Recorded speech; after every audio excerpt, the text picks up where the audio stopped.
சாபம்ங்கிறது எப்படின்னு கேட்டேன்னா, கிரகாதிபதிகள் பகை கிரகங்கள் ஒவ்வொரு இடத்துல இருக்கிறதுக்கு தகுந்தாக்கில் இவங்க பார்ப்பாங்க.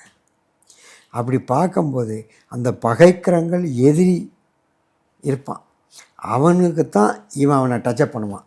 டச்சப் பண்ணவொடனே ஏதோ பாதிப்புச்சு, அவன் தான் அந்த நட்சத்திரத்துக்காரன் தான் இவனை சாபம் கொடுப்பான். அப்படி தான் சாபம் வரும்.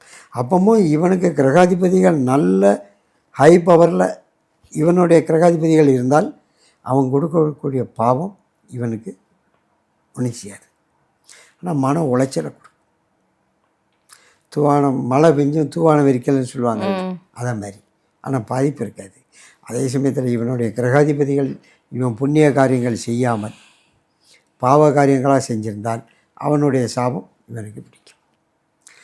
அதே சமயத்தில் இவன் எல்லா புண்ணியங்களும் நல்லா செஞ்சு வீட்டில் யாருக்கும் எந்த குறவும் இல்லாமல் பெரியவர்களை மதித்து கோவிலுக்கு போய் ரோட்டில் போகக்கூடிய உணவு இல்லாத ஆதரவற்றவர்களுக்கு பணம் உதவி செஞ்சு உணவு கொடுத்து செய்கிறான்னா அவனுக்கு எந்த கிரகாதிபதி வந்தாலும் என்ன ஏசினாலும் பாவம் கிடையாது.